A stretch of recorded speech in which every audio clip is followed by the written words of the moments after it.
Welcome to the County of San Diego, Leon Williams, San Diego County Human Relations Commission on this as of March 22nd, 22. And now we will have roll call. All right, we'll call the roll. Commissioner Anaya.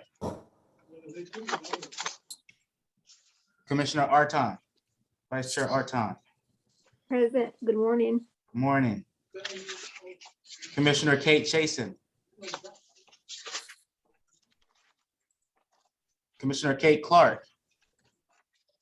Commissioner Cinnamon Clark. Commissioner De Los Rios. Good morning, present. Good morning. Commissioner Desert. Morning, present. Good morning. Commissioner Elliott Santos. Present. Commissioner Evans. Present. Commissioner Farouk. Present. Commissioner Fowler. Present. Commissioner Garcias. Commissioner Garcias. Present. Thank you. Commissioner Gillies.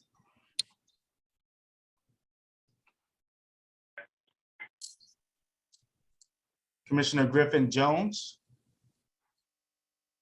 Commissioner Hassan. Commissioner Hodges. Present. Commissioner Ishmael. Present. Commissioner Corey. Present. Commissioner Legaspi. Present. Acting Sheriff Kelly Martinez. Present. Commissioner or Vice Chair Murray Ramirez. Present. Chair Nash. Present. Commissioner Perez.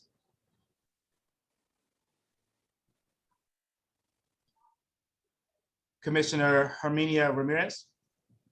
Present. Commissioner Roberts. Here, sir. DA Summer Stephan. Good morning, present. Good morning, Yoli. Commissioner Villaforte. Present. All right, present and accounted for. Great. So we'll now move to public comment. And we had one member of the public who sent in an email to speak. I don't see them on the call, but we do have two members of the public with their hand raised, and we can allow them 2 minutes to speak if you like. All right, so we can start with Dr. Gerald Johnson. God bless you all. Good morning. Thank you for this opportunity. And we truly thank God for each and every one of you all who serve as commissioners in this wonderful, beautiful city. I represent the United African American Community. Hold on, I think I got two things running. Okay. I represent the United African American Ministerial Action Council as chairman, board members. We have a 28, 29-year history of there in the city of San Diego. We have countywide and nationwide, Southern California-wide recognition. We're here this morning just to relay that we support Pastor Dennis Hodges and all that he stands on. And I do support the positive human relations through inclusive dialogue and restorative practice. It's not hate. It's not anything that we would think. And you as commissioners, you serve because you have a heart for the city. And Pastor Dennis Hodges has had years of service, a board member for UAMIC, and we support him. We support every commissioner, and we support humankind, mankind. God gave us choice. We're not taking anybody's choices, but yet let's try and stand in the center as the commissioners that I know that you are. God bless you, and I don't want to get shut off. Thank you. And the next member we have of the public that wishes to speak, I think it's Francine Maxwell. Good morning. Can you hear me? Yes, we can. Good morning, Francine Maxwell, District 4. I want to ask that this commission have a conversation, a deeper dive about the bullying that takes place among you guys. The last meeting I attended, Commissioner Garcias made a statement, and then immediately a commissioner came back and said some disparaging comments about his comment. So you may want to do some self-reflection on what's going on in the allowed bullying. I'm also asking you to look at Lemon Grove. We have hate speech occurring, and we need to make sure that we encapsulate that hate speech so that we can begin the town halls and the restorative justice practices before something turns into a hate crime. So people have seen it, they've read it, it's on Facebook as it pertains to the only Black mayor in this region. And there's a conflict between the first Latina council member in Lemon Grove. So there's an opportunity for a commission named after an African-American icon, Leon Williams, who is inclusive, does not believe in cancel culture, and expects this commission named after him to get it right so that the community and the county and this region can get it right. So as we stated before, let's move past this. Let's have a healing circle, a restorative practice, and also do some self-reflection looking in your mirror about some of the bullying that's occurring between commissioner to commissioner, not on this one topic, but throughout the entire meeting. So once again, please do what you were positioned to do, which is move over to Lemon Grove, who desperately needs some help as it pertains to hate speech, and definitely coming together so that they can move the business of Lemon Grove. Thank you. Thank you. And we have a couple more folks have their hand up to speak. We have Aaron Meek Glass Blake.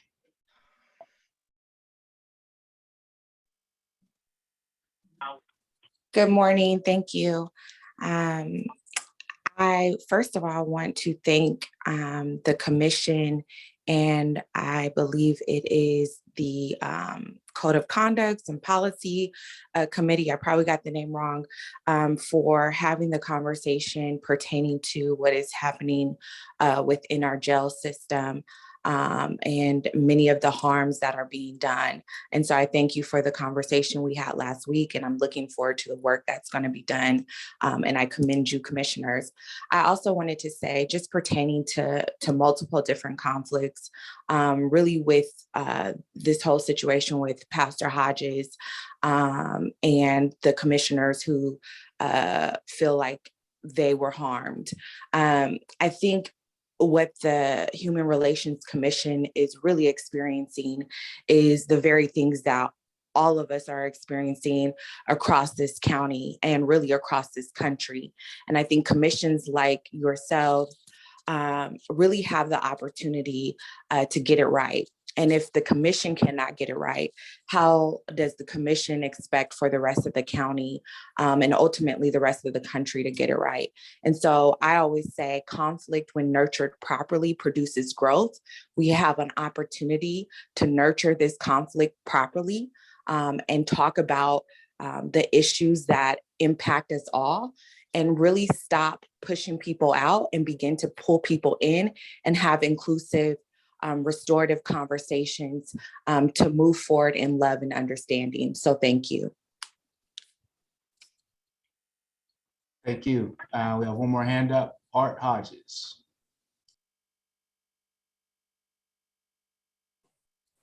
Yes, thank you. Can you hear me now? Yes. Can you hear? Okay, thank you. Thank you for this opportunity. The Board of Supervisors established the Leon Williams San Diego County Human Relations Commission on May 19, 2020, to promote positive human relations, respect, and the integrity of every individual, regardless of gender, religion, culture, ethnicity, sexual orientation, age, or citizenship status.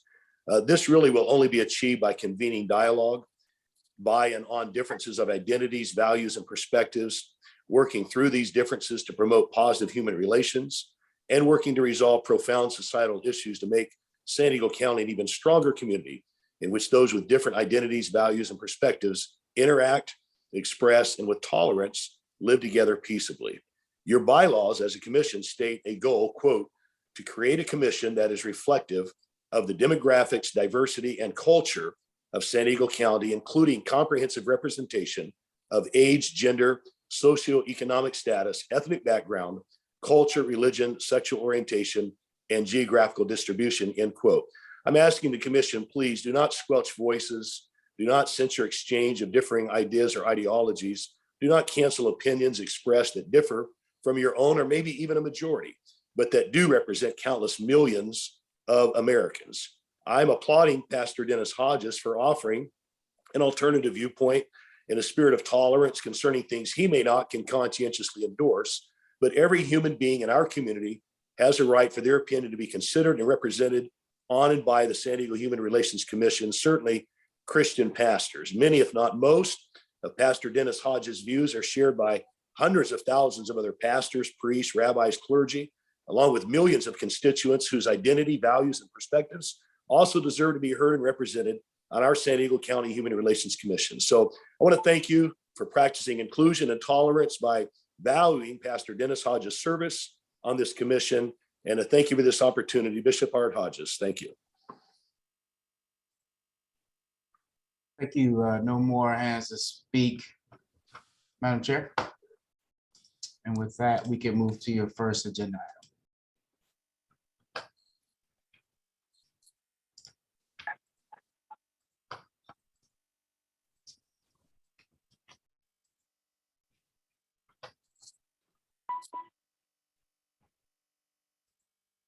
Madam Chair, can you still hear me? Yes, Okay. So you wanted us to make sure we reflect on the Community Solidarity Day of Remembrance that happened last week on March the 14th in remembrance of the 1-year anniversary of the Atlanta spa shootings. So Yes, I want to excuse me. Yes, it's Commissioner Alex. Commissioner Villaforte. I'm here, Yes. yes. Okay, can you share some words, please, with us? Yes, definitely. Thank you, everyone, including Andrew Strong, for attending last week's event where we commemorated the 1-year anniversary of the spa shootings. And I'd like to actually first acknowledge a fellow commissioner who I consider to be a role model of mine for her decades-long activism as a transgender Asian Filipino woman, Commissioner Julia Gaspi. Her tireless efforts deserve to be uplifted during Women's History Month and before I talk about the next item. March 16th marks the 1-year anniversary of the tragic Atlanta spa shootings, where a domestic terrorist decided to blame his shortcomings and his fetishes on our community. And like so often happens in our country, took his guns and murdered 8 people, including 6 Asian women. All of this happening during a time when there's already so much to worry about, and Asian folks have been seeing a rise in xenophobia, hate, and violence. I like to say things have gotten better, but we all know they haven't. Our community is still anxious and scared as ever, as we continue to see violent attacks on our Asian elders and Asian women. Christina Yuna Lee was stabbed 40 times in New York City. Michelle Alyssa Go was shoved in front of a subway in New York City. And it's happening here as well. Just a few weeks ago, a friend of mine and a community member was shoved at a mall, called a commie, and told to go back to his country. A Coronado public employee had to resign for the same hate-filled language. We know hate speech and dehumanizing language can have deadly results. As Francine Maxwell said, hate speech can turn into hate crime. So when our community members are called abominations, chinks, commies, and other dehumanizing words, we must address it. Call it what it is, which is hate speech, and root it out. It hasn't been all terrible, as our API serving organizations nationwide have worked together to find ways to have a seat at the table so that we can best advocate for our community. That's what I hope to do here at this commission, and I'm excited to be here. So thank you for giving me some time. Thank you. Agenda item 5, teleconferencing meeting option pursuant to Government Code, Section 54953, Article E. I'd like, Commissioner Roberts, I'd like to make a motion.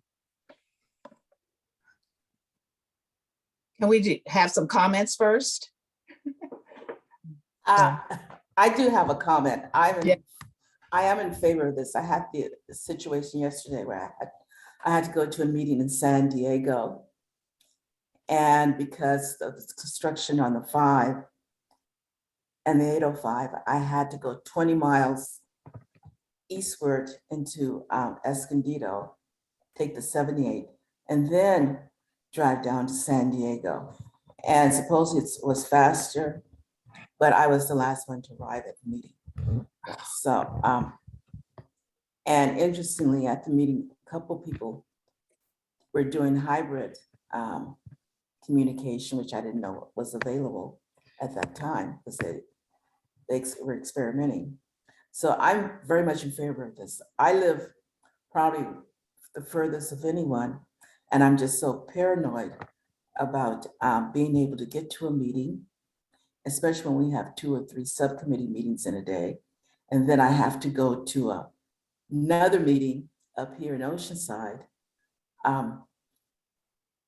It's well, I'll use a hyperbole, but for me, it's traumatizing, you know, in terms of getting down San Diego, coming back up to Oceanside.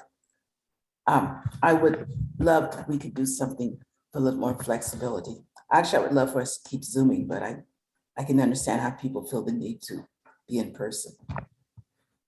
Thank you. And I'll second the motion. Thank you. So just for clarity, so the motion would be pursuant to Government Code Section 54953E3, a motion to 1, ratify the chair's previous determination letters, 2, find on behalf of itself and all committees, the commission has considered the circumstances of the state of emergency and state and local officials, continue to recommend measures to promote social distancing, and 3, direct the chair to review and make the required determinations as applicable to allow the commission to meet remotely at least every 30 days. So we have a motion and a second, and I will call the roll. Commissioner Anaya. Aye. Vice Chair. Oh, hey, how you doing, Pedro? Good to see you. Vice Chair Arton. Aye. Commissioner Kate Chasen. Commissioner Kate Clark. Commissioner Cinnamon Clark. Commissioner De Los Rios. Aye. Commissioner Desert. Aye.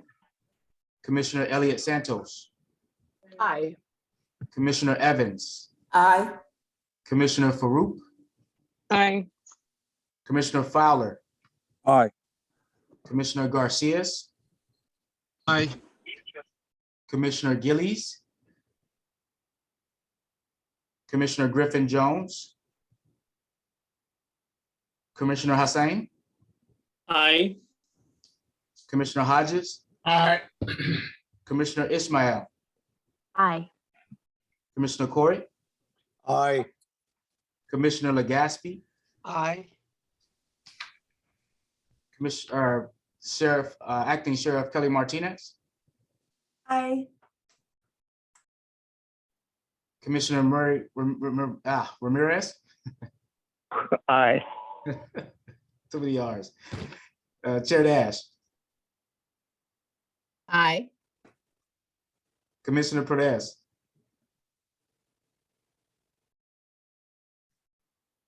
Commissioner Herminia Ramirez. Aye. Commissioner Roberts. Aye, sir. DA Summer Stephan, or Yoli, on behalf of Summer Stephan. Thank you, Andrew. Aye. Gotcha. Commissioner Villaforte. Aye.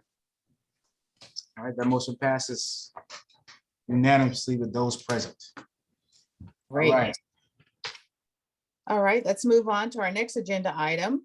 Agenda item 6, updated Leon Williams, San Diego County Human Relations Commission Rules of Order. And what I'll do, Chair Nash, is I'll go ahead and share my screen.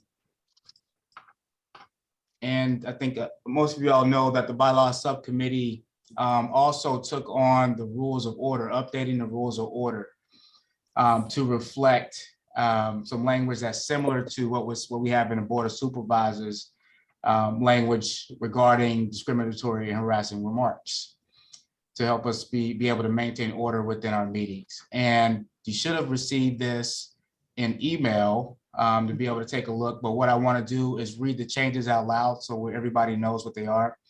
And then if it's appropriate, Chair Nash, if you'd like to have discussion and then potentially take a vote to approve these, to adopt these as the new rules of order for the commission meeting and meetings moving forward. And this is not something that needs to, this is not something that needs to go to the Board of Supervisors for approval. This is just something that your commission can adopt and have rules of order for your meetings.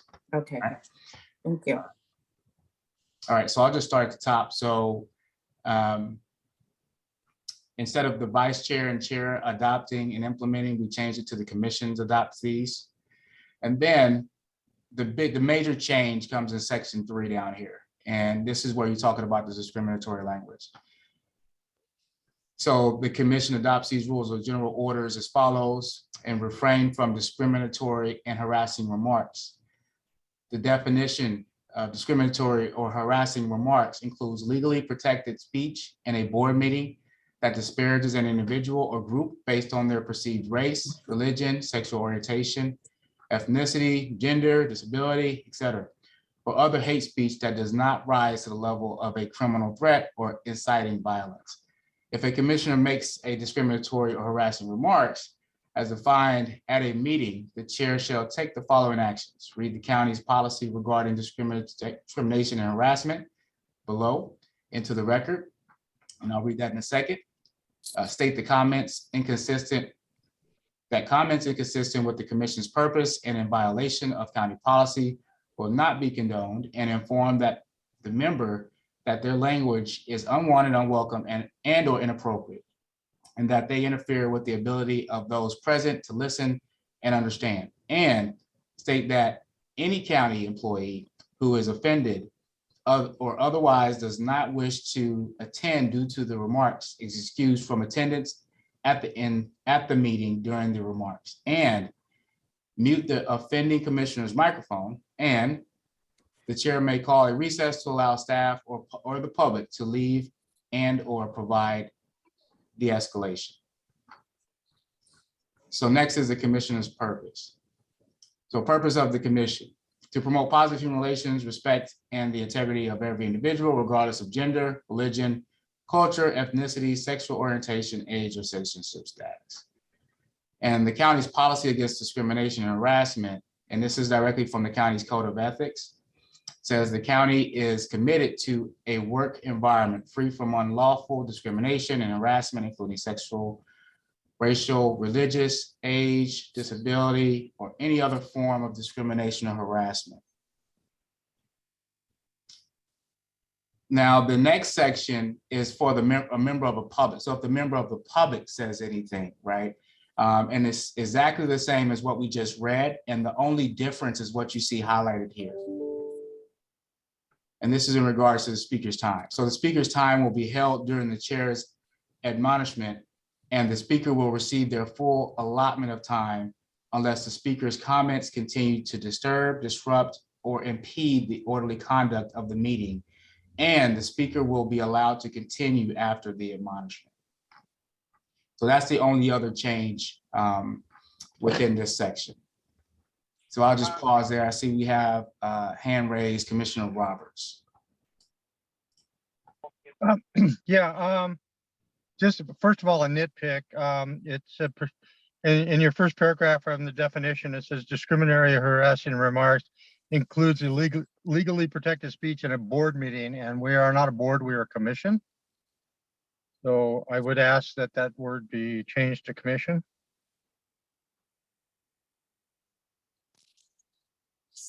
Got it. And there's also another typo in there that I saw too, so I'll make sure I change that from then to that. So I just put that on the record. But go ahead, Commissioner Roberts.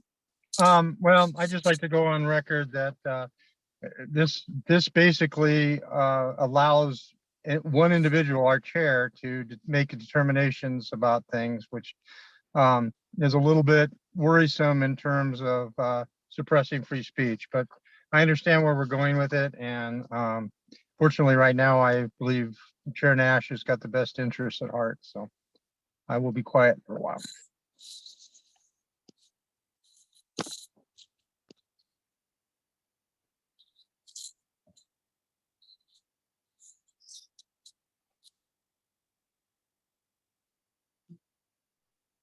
Thank you, Commissioner Roberts. Not seeing any other hands up. And I don't think it, I see David Garcia. Did you just unmute? Commissioner Garcia? Motion to approve as amended. I second the motion. Commissioner Curry. All right. Sorry, can I ask a question before we vote? Yes, you can. Is that Vice Chair Arton? Yes. Okay. Gotcha. Yeah, I guess I know that we're probably like figuring out as being like more developed, and like this is like almost a continuation of the bylaws. And I was looking through the updates of the bylaws, so I could completely understand. I guess what I'm wondering is there any like after the person is muted and like let's say if something happens and the person like people leave the meeting and there's a call for recess and somebody takes something as like offensive, is there any room for conflict resolution or discussion? Like what happens? Because like I'm looking at it, if I take something that's offensive, the person might not have meant it the way it came across. So is there any room for reconciliation or conflict resolution?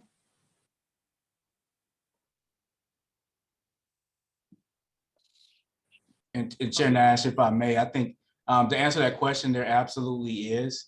The rules of order are simply to provide procedures in the moment. But you have discretion as a commission of how you would like to debrief, so to speak. And I would definitely recommend, not just walking out of a meeting and leaving it alone, but figuring out how do we debrief and come together to heal when things like this happen. So, but I'll just put that out there. And I'll just add that this is Commissioner Garcia. I mean, this was meant to be just for the rules of how we handle the meetings. Commissioners being disciplined or for speech or things like that, that would be handled in the bylaws section, which is different. So this is only for the rules on how we conduct the meetings and does not mean, would not conclude that somebody was guilty of something, but it just, how do we conduct the meetings? And I see Commissioner Roberts' hand up, and I also see Commissioner Hodges. Commissioner Roberts, did you want to speak again? Yeah, please. The question here is, and I alluded to it a minute ago, is we end up trying to define what hate speech is on the fly. And that's concerning because one person's, the interpretation is fairly fluid, for lack of a better word. And I just want us to be careful with how we implement that. So anyways, I'll be quiet. Thank you. Commissioner Hodges, and then I see Chair Nash. Yeah, my question is dealing with abstaining from a vote. Is there anything in the bylaws or in the additive here, if a person abstains, do they have to be asked why they abstain? Is there anything in that regard? That really should come under Robert's Rules of Order. And that person cannot be questioned in terms of being abstained, although an abstain vote now counts as a no vote. Correct, but is there anything written in that regard? So, Andrew? There's not anything in the rules of order that speaks to that, but I believe we put something like that in the bylaws, but I have to go double check. I think we did put something like that in the bylaws as far as Commissioner. Yeah, it's explicitly explained in the bylaws. Yeah. So, yes, was that Chair Nash that was speaking? Andrew, this is Rachel Witt from County Council. Oh, hey, Rachel. My understanding is that the bylaws committee did include item 4 in the rules of procedure, which I believe stated that a commissioner may abstain from voting on a matter.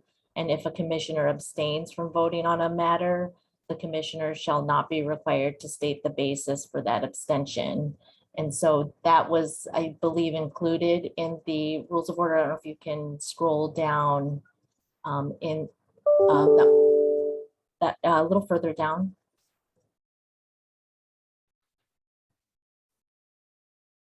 There you go. Thank you, Rachel. So glad you're here. Number 4 down there. Can y'all see my screen? Where? Perfect. Thank you. Chair Nash, did you want to go ahead and speak?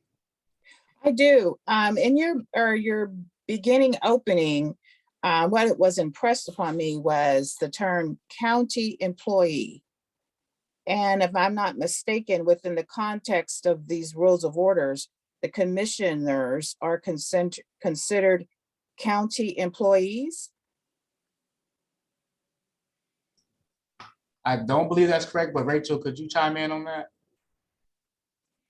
You could also include state that any county employee or commissioner, because there are county employees that are on the call who are administering the meeting. So to encompass everyone, you may, want to add, I mean, frankly, it's the public as well, but at the very least, you could say state that any county employee or commissioner who is offended. We can certainly add that language if the commission desires. And you're talking about right here, right? I believe in 2. Mm-hmm. Okay. Yes. So we can make that change as well.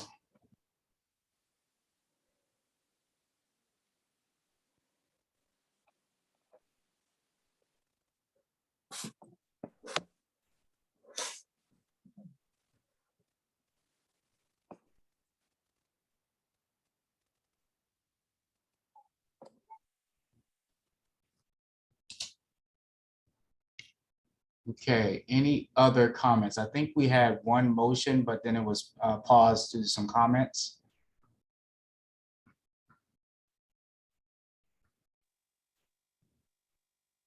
This is the Commissioner Garcia said I'd be willing to accept the amendments.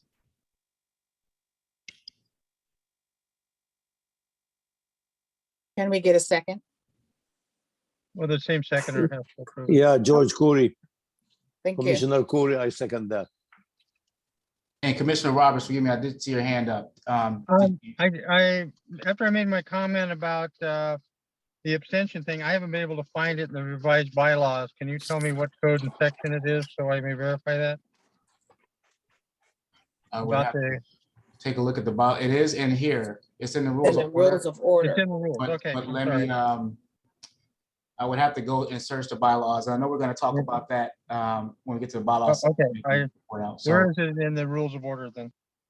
Where is it? It's at the very bottom. It's number 4. It's on Understood. I found it. Thank you. Found it? Okay. Okay.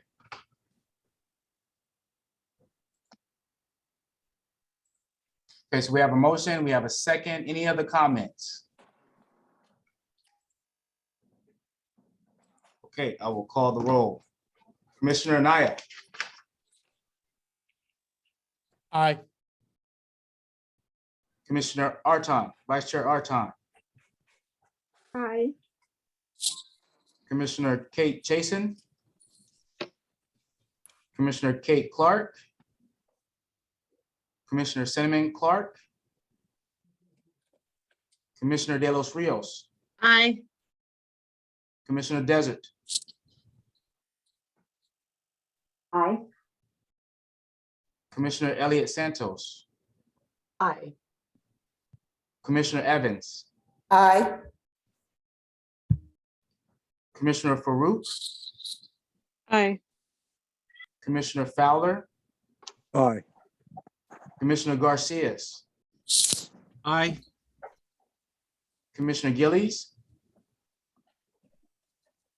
Commissioner Griffin Jones,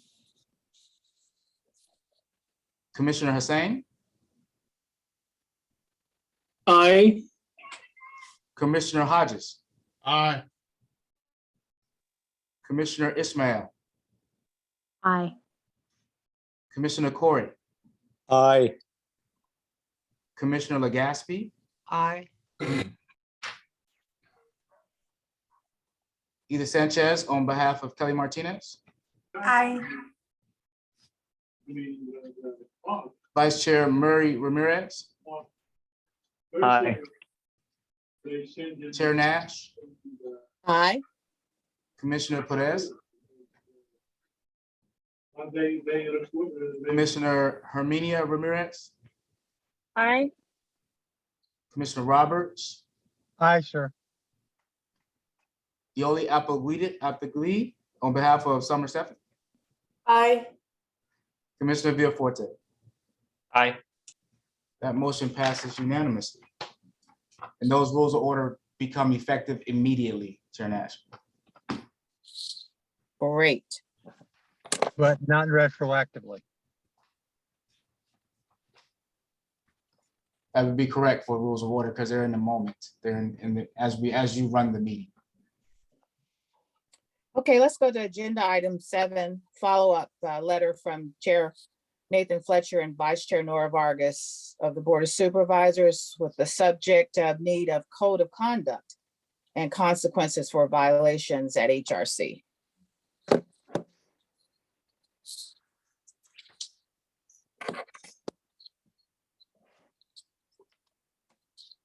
So Chair Nash, you wanted to discuss next steps as a follow-up to the letter. And as some of y'all know, the bylaws subcommittee led by David Garcias has been working on the bylaws and has developed a code of conduct and associated with the bylaws.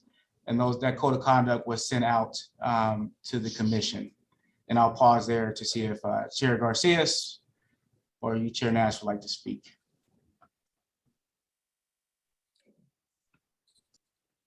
Actually, I wanted to say that the letter that Chair Fletcher, Vice Chair Nora Vargas sent of the Board of Supervisors, we must be clear that it came from the 2 Board of Supervisors, not the entire Board of Supervisors, first of all, for this need of code of conduct and consequences for violations at HRC. So in that vein, what we have done is, as Andrew has said, the bylaws committee has taken this on, and we have received examples of code of conduct from, thank you, Commissioner Desert, for providing the sample code of conduct. We would also like to ask if any other commissioners have examples to please provide those as well. Code of conduct is not new. It applies to church settings, school settings, all sorts of settings that I'm involved in as a matter of protocol. So we agree. Thanks again to District Attorney Summer Stephan that actually initially brought the whole code of conduct to my attention. And then it was reinforced and again supported by the Board of Supervisors. So we are working on a draft of the code of conduct, which we will incorporate into the bylaws. The rules of order that we just went through really set the stage and create a template for us to use in order to create this official code of conduct. And we hope to be able to bring that back to you next month. Commissioner Garcias, our chair. Yes, I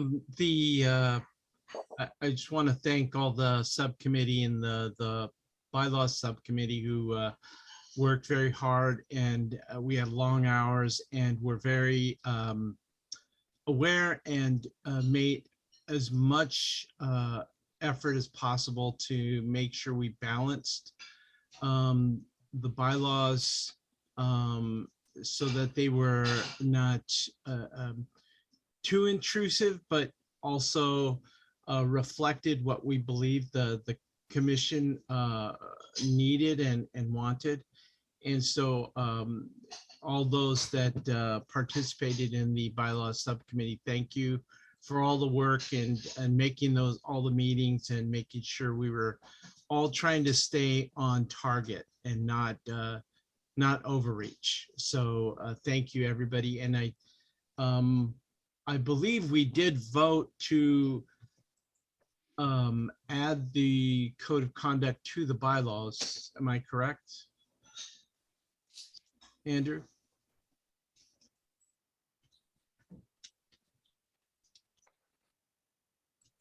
Sorry to find the mute button. Yes, you're correct.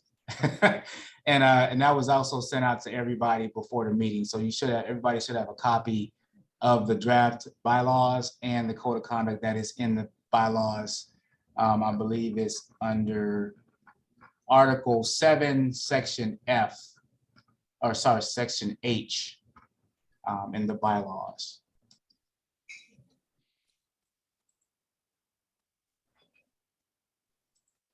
And Madam Chair, you do have Francine Maxwell, member of the public, who would like to speak. Okay. All right. Good, Francine, you have 2 minutes. Thank you. I won't take up much of your time. I just wanted to ask, when they're the bylaws committee, are they also making an adjustment and looking at the attendance policy? Because I'm finding that people are placed on the commission and they're getting county contracts and they're not showing up to this very important meeting. So I wanted to make sure that as you're making adjustments and amendments, that the attendance is also being reconsidered to be rewritten. Yes, we did include that in the bylaws, and our committee was very it was very important that we address that that aspect. So yes, it is in the bylaws.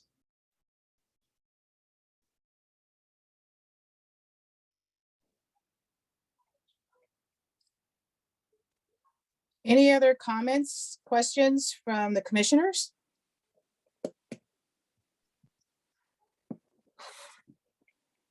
Okay, great. This doesn't require a vote, does it, or anything, Andrew? It doesn't today, and Okay. it's a matter of process and what you would like to do as next steps. So I did hear you say you were inviting additional input for code of conduct. Yes, exactly. So would you like to just take this back to the bylaws committee pending any code of conduct, and then we would bring this back to this full commission for a vote at the April meeting? Is that what I'm understanding? That's what I would like to do, yes. Okay. A complete package.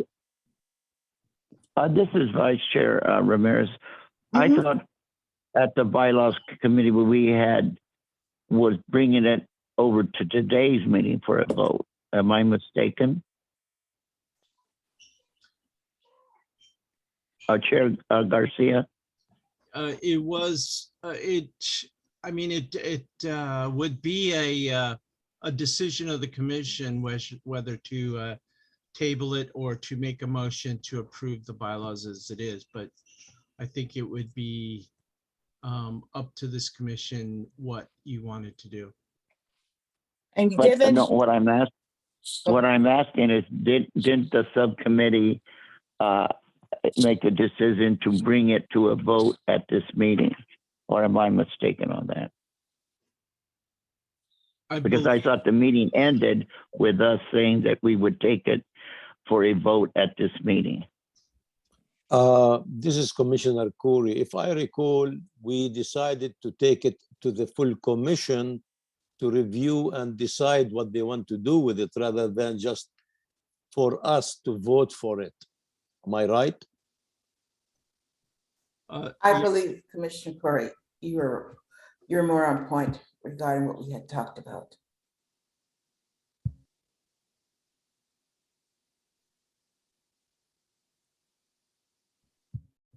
This is Commissioner Khoury again.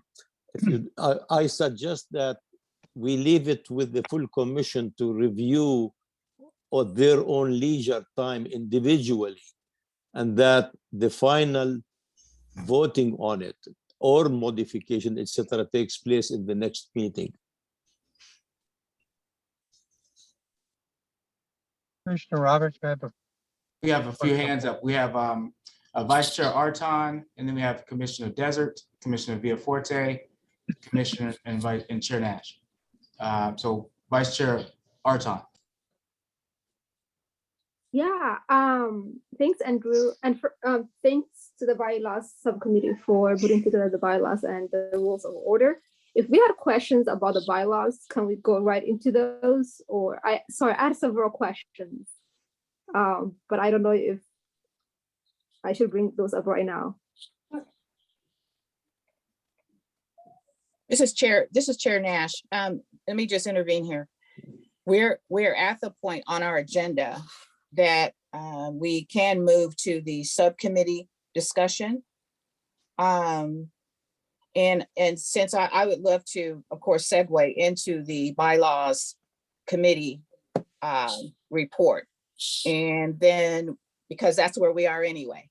So let's officially turn it over to Chair Garcias.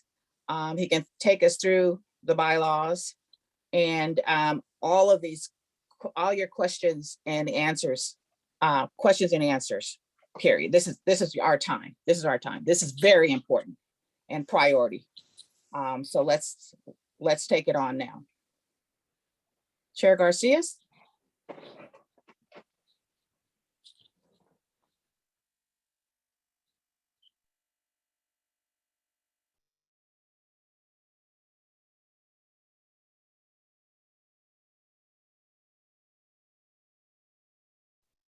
Chair Garcias, I believe you're on mute.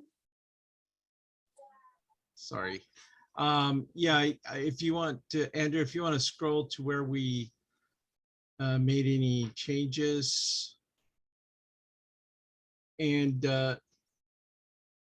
any questions. I mean, we added some language and we edited some language. We did put in language regarding organizational seats. And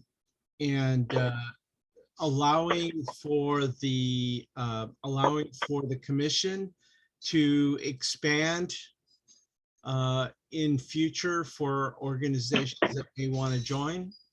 And we have a 2-year reevaluation if we want to add additional organizations. So as you can see here, we made some changes there on L, and then L, M, and N. And then also we wanted to make sure our committee was very adamant that we do a 2/3 vote for major decisions of adding or removing somebody. So having a 2/3 vote of the members present at a particular meeting. So we had several commissioners that were very adamant that it should not just be a majority, it should be a 2/3. And I see Vice Chair Arton's hand up, Commissioner Garcias. Yes. Commissioner? Yeah, thanks, Andrew, and thanks, Commissioner Garcia.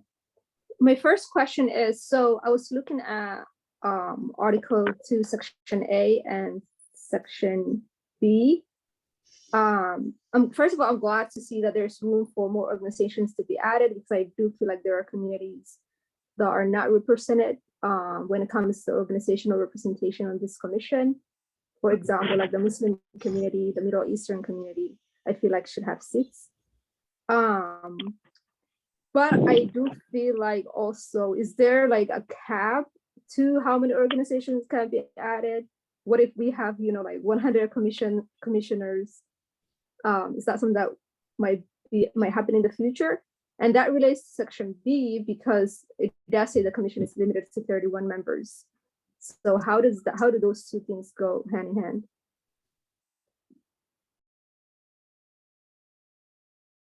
I am not sure on the cap.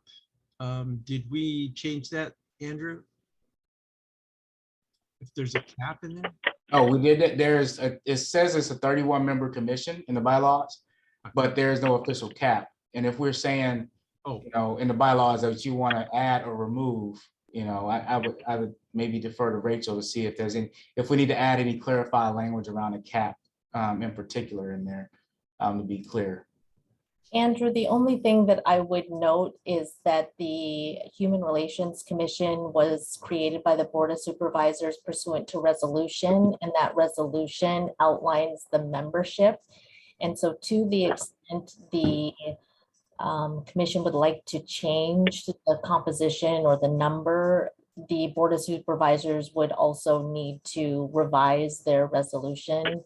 And so it's certainly possible. There just would be an additional action item the Board of Supervisors would need to take in order to accomplish that.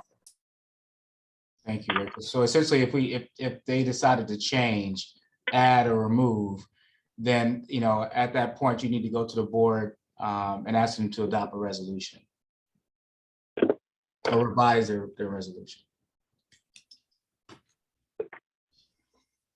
So that we really wanted the opportunity to be able to expand. Again, if the board, if the commission by 2/3 vote sees the need, there's that mechanism that we can do that. This will, the bylaws, once they're approved by this commission, will need to go to the Board of Supervisors, who, once they approve our new bylaws, will give us that flexibility as well. So if we want to, is there any other questions on the that section? Okay, we can move to the next.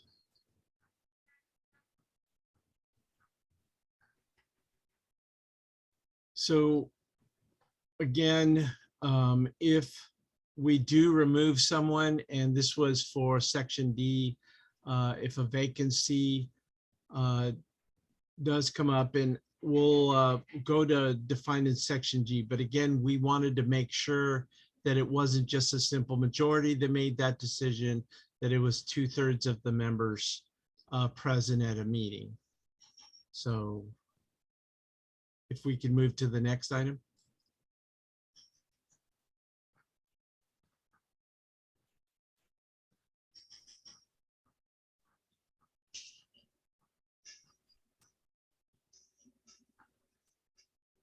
This is for subcommittees.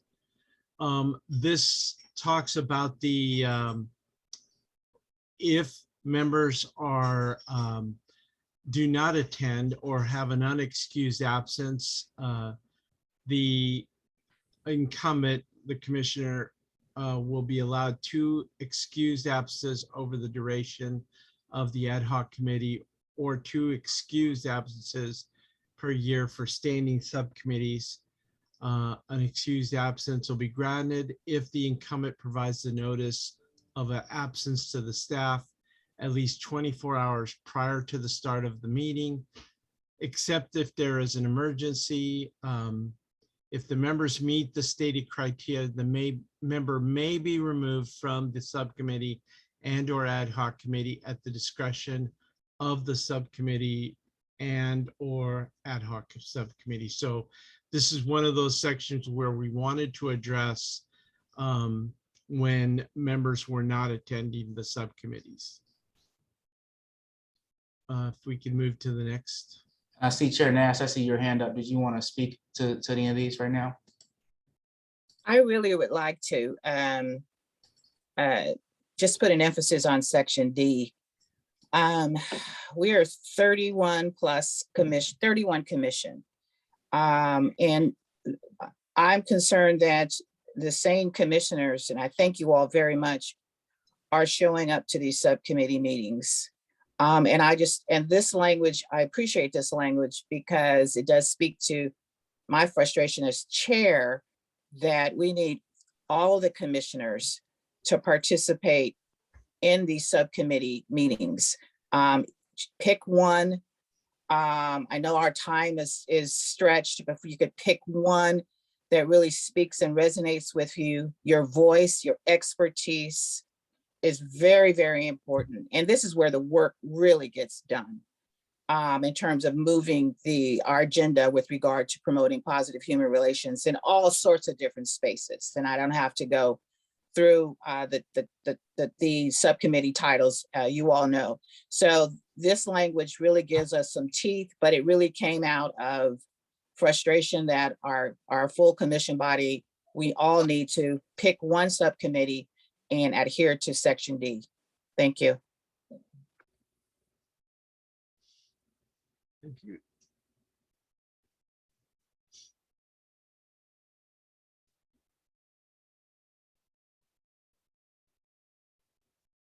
So this is Section G. This deals with the results if someone violates one of the rules of the bylaws, or any commissioner may be publicly censured or removed from the commission by a 2/3 vote for substantial neglect of duty, gross misconduct, engaging in disparaging and or derogatory communication or direct action, inability to discharge the powers and duties of office, or violation of the commissioner's code of conduct. Again, we wanted to make sure that it was a 2/3 vote.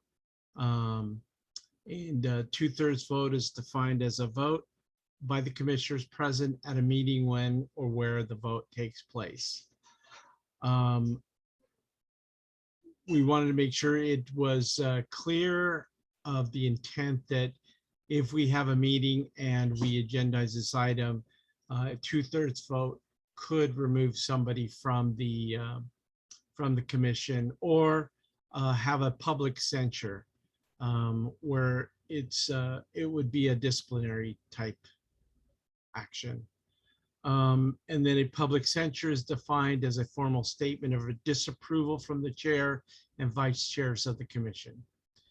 And then Section H would be the code of conduct. It was very clear from our county council that it did need to be in the bylaws, that it was preferable. So I won't read through the whole code of conduct, but again, thank you to everyone who has worked on these code of conduct. It was brought to us, we were able to edit it, and each commissioner weighed in very carefully on what we wanted to see in the code of conduct to make sure that, again, that it was balanced.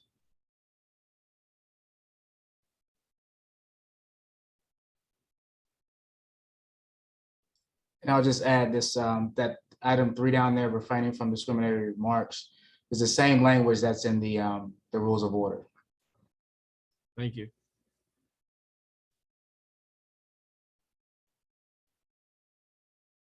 And then these, I guess the last 2 sections of the code of conduct are the conducting of the commission business and reviewing the actions and recommendations.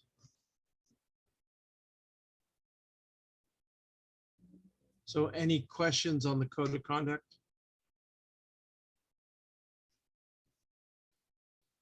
Okay, you could move down. That's it. That's it. So again, Andrew, are you the point of contact now, or is Claudia Silva still? No, it's Claudia. I'm giving it back to her. No, it's just me. It's definitely me. You might want to make that revision. Thank you for that. And I see we have Commissioner Desert, we have Commissioner Arton, and we have Commissioner Fowler. Thank you so much to the members of the bylaw subcommittee for all of your work. Just want to honor and appreciate your labor and your thoughtfulness here in striking the right balance. Wondering if there's any reason we couldn't move forward today, given the urgency of this issue, to accept these changes and take a vote on the code of conduct. That would be my suggestion. I think it takes a motion. So if you want to be the maker of the motion. I would be honored to be the maker of the motion. Thank you, Chair Garcia. Second. I'm sorry, who seconded that motion? Anaya. Thank you. And we have Commissioner Warsan Artan and Commissioner Fowler. Thanks, Andrew. Sorry, I have a few questions still. One is actually on, not to go back, but I'm gonna go back. On the attendance. I'm honestly not sure how many people are right now on the commission. I'm not sure if everyone was appointed by the supervisors. I'm wondering if in a future meeting, if we can get an update of how many people we officially have on the commission, just so we're clear on that, and like what positions are available or like unappointed, just so we're all clear on that. Again, not to kind of go back. And then on the code of conduct, I'm wondering what the difference between, give me 1 second, hold on. On one section, it talks about, on section G, it talks about disparaging and derogatory communication or direct action. And then it talks about discriminatory and harassing, discriminatory and harassing remarks. What is the difference, and couldn't we use the same language in section H and G? Because in my opinion, I feel like disparaging and derogatory is a bit like up to interpretation, where discriminatory based on the identified identities is more straightforward.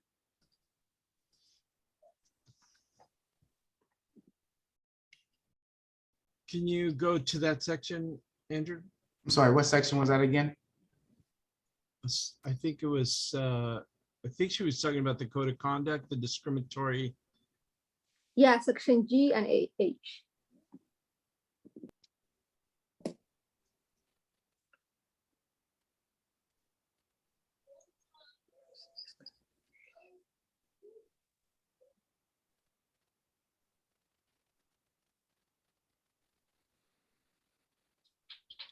Was it G, or I'm sorry, which section was it again?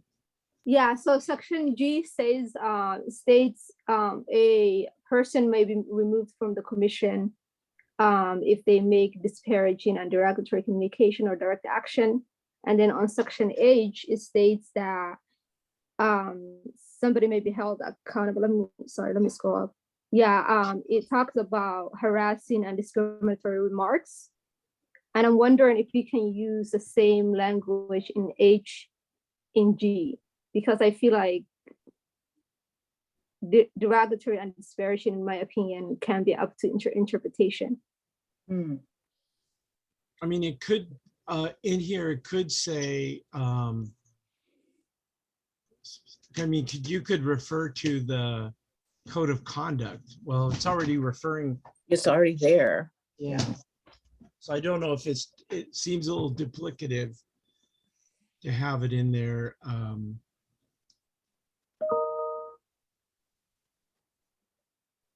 Can we get county council? Can you weigh in on this? Engaging in disparaging and derogatory. I mean, certainly at the commission's direction, they can provide feedback, which can be considered, you know, ideally how the commission would like to present the bylaws.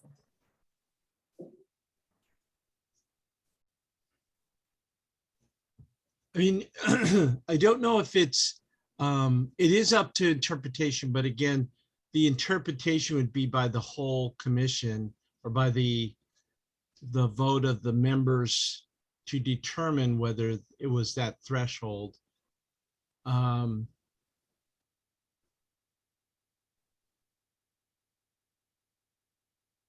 Commissioner Garcia, I think that's my question. What would the threshold be? Would that be the code of conduct in section H? Yes, well, if somebody were to, and this is my impression, is that if someone were to make a disparaging or derogatory communication, and someone someone wanted them removed from the commission, they would have to take it to the commissioners, and then the commissioners would have to weigh whether they met that threshold or not. So if you felt it didn't meet that threshold, you would vote no. If a person did feel it met that threshold, they would vote yes. And I'd like to let, I think there's other hands, and Commissioner Roberts, who was on the subcommittee, may want to answer this as well. And if I could just chime in as far as the hands that are raised, we have Commissioner Desert, we have Commissioner Fowler, Commissioner Hodges, and Commissioner Roberts. I'm sorry, my hand was a holdover. Go ahead. Okay, good. Apologies. No worries. Commissioner Fowler. Thank you. I'd like to just thank everyone for their participation in this body and this commission, and I think it's an honor and a privilege to serve.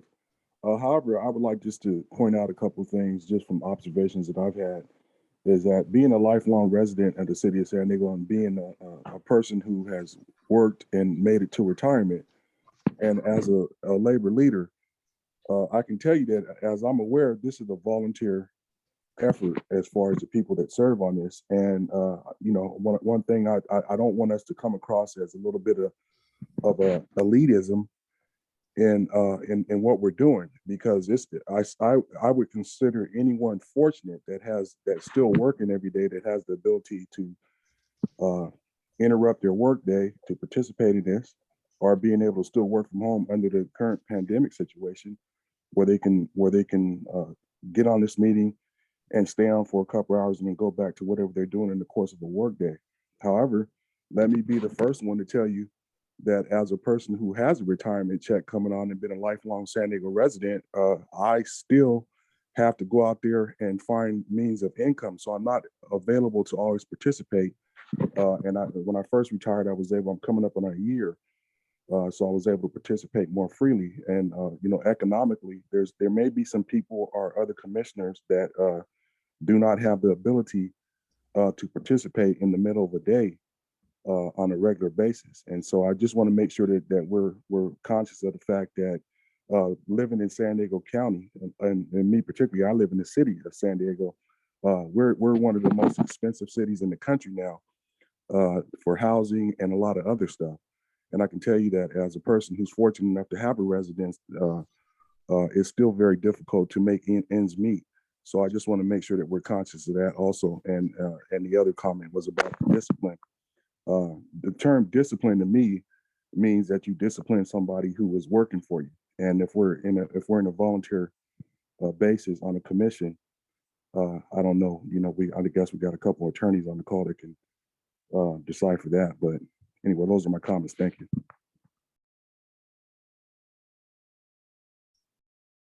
Commissioner Hodges. So we're getting ready to vote on the addition, this addendum to our board, to the bylaws, correct? When does this take effect? When do these rules take effect? So the rules will take effect whenever the board approved them. So the action you'll be taking when you vote on this will be to move it to the Board of Supervisors to vote on and approve the bylaws. And we also are checking to see if we need to actually draft a resolution as well, due to the change in the name of one of the organization's seats. So, but it would take effect once the board approved it. Once the board approves it. Okay, all right. I kind of wanted to revisit that that abstention, that abstaining vote. If a person abstains on their vote, that doesn't mean that they're saying nothing derogatory in their abstention, correct? In abstaining from the That's vote. correct. That is correct. Okay. And they are not required to respond if Right. somebody is asked. Okay.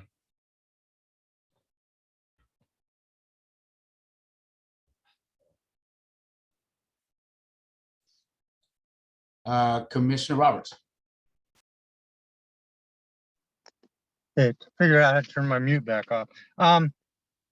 Three things. One, when this becomes effective at the point of time that the Board of Supervisors approves it, we cannot apply it retroactively. That is correct?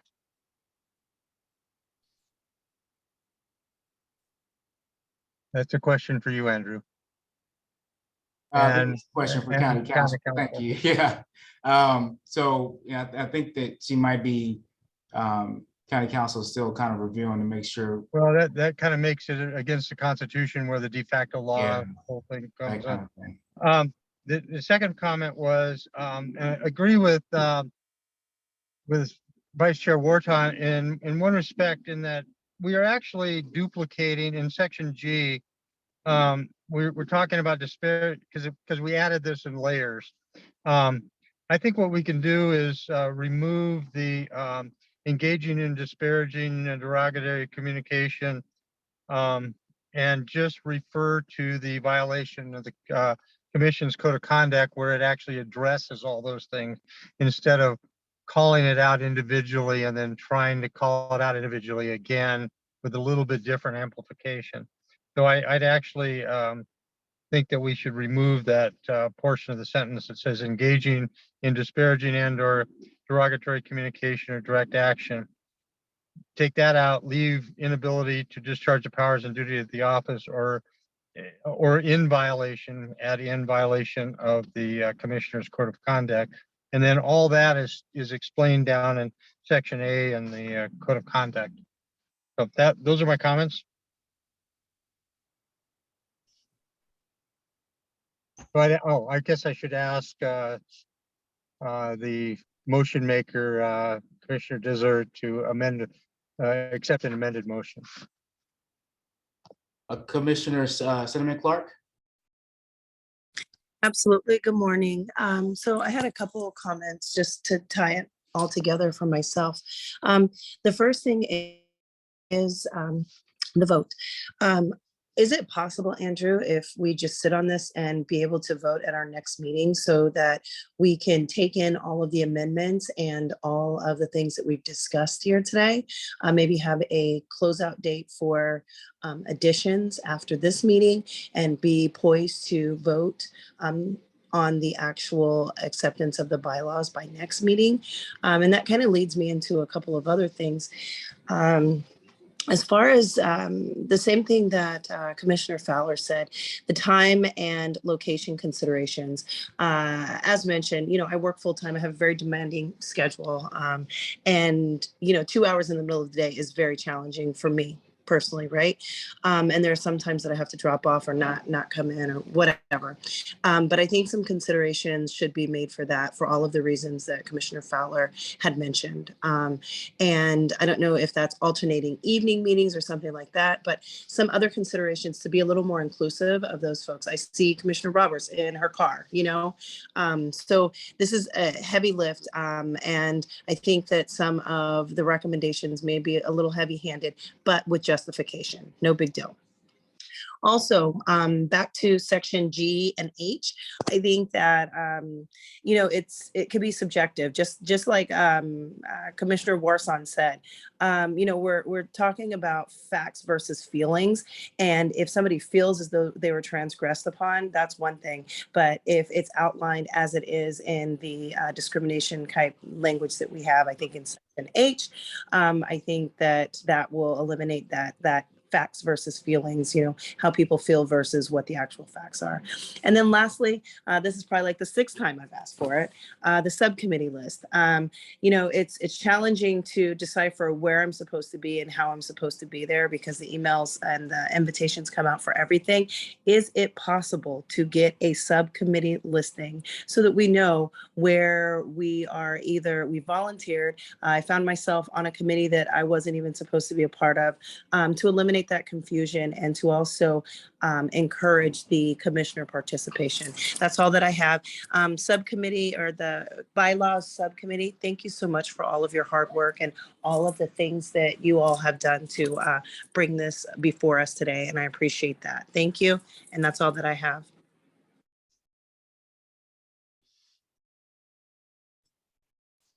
Commissioner Desert.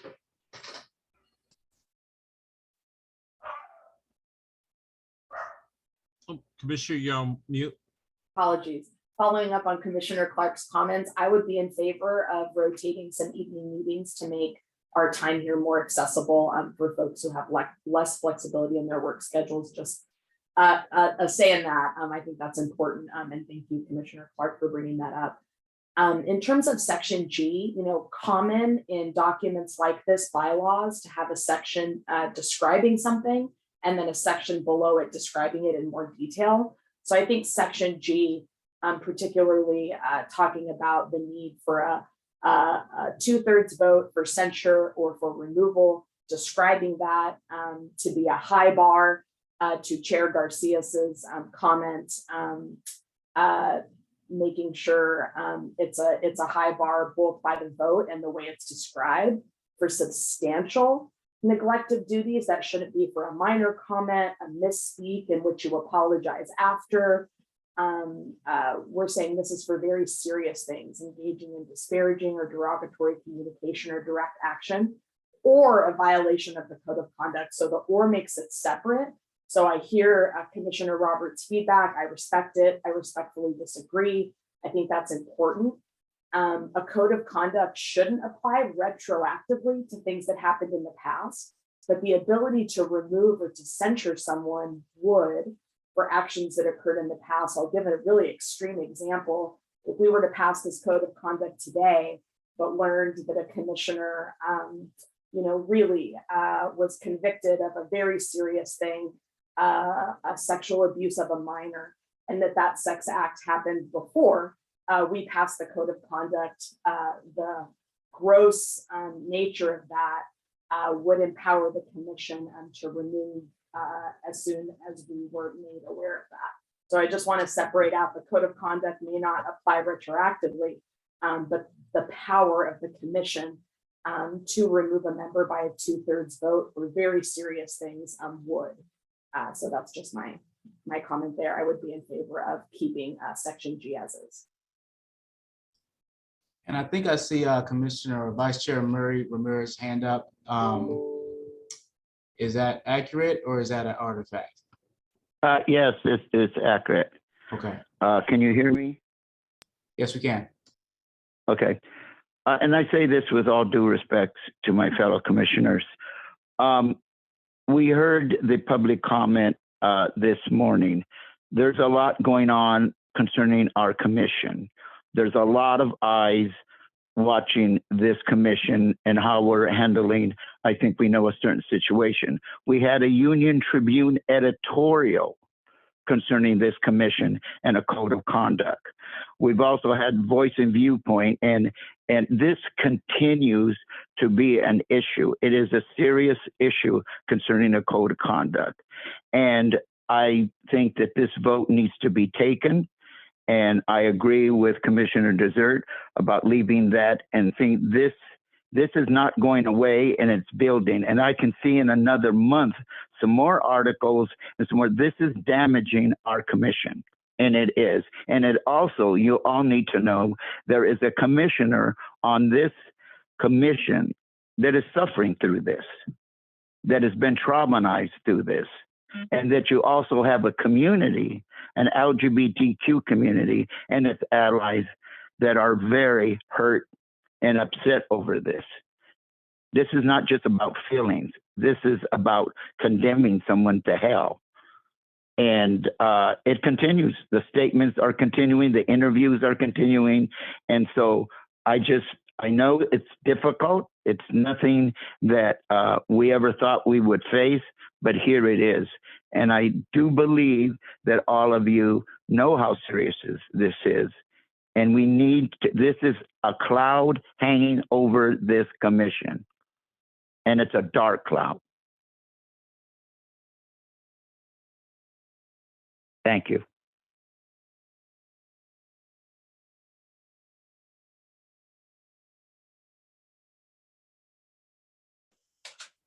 Are there any other hands up?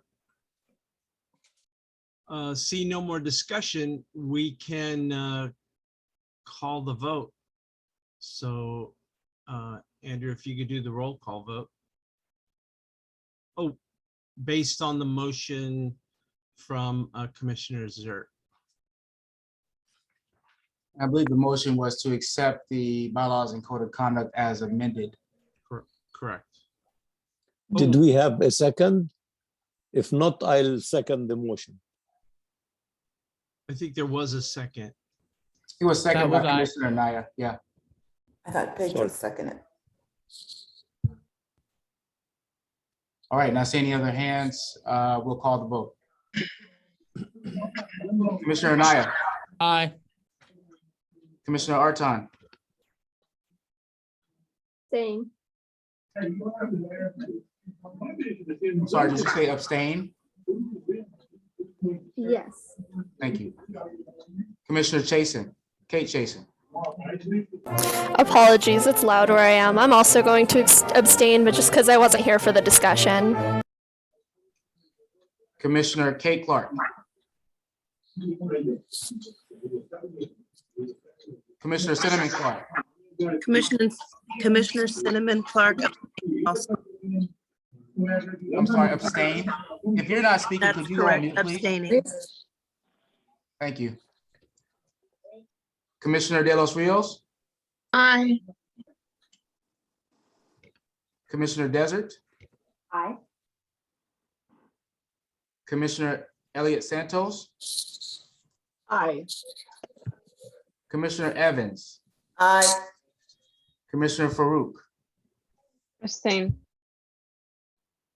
Commissioner Fowler, I'm going to oppose.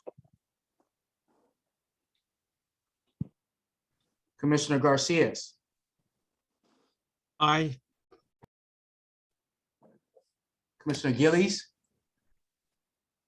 Commissioner Griffin Jones, Commissioner Hussein, Abstain. Commissioner Hodges, Abstain. Commissioner Ismail, Aye. Commissioner Corey, Aye. Commissioner Legaspi, Aye. Acting Sheriff Kelly Martinez. Edith Abstain. Sanchez Cruz, abstain. Commissioner Murray Ramirez,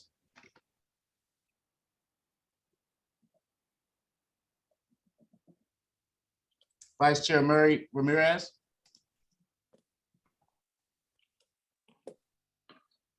okay, we'll come back to you. I see you. Aye. Okay. Chair Nash, Aye. Commissioner Perez,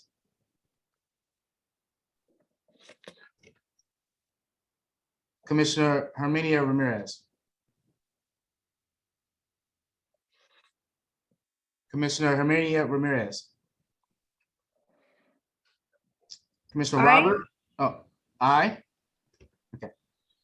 Yes, aye. okay. Commissioner Roberts,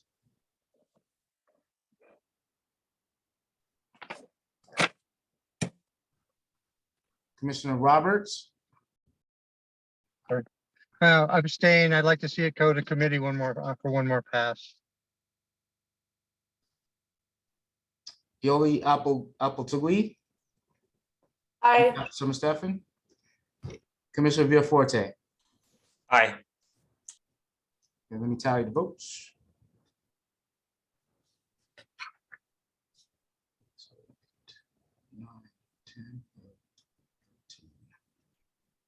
14.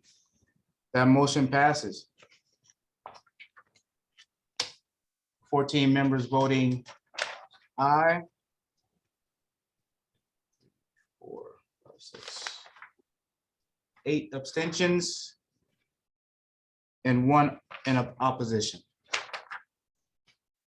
Thank you, everybody. And again, this is going to be a living document that we'll constantly be looking back on. And but at this point, it'll move forward to the Board of Supervisors for their review and approval. Back to Chair Nash.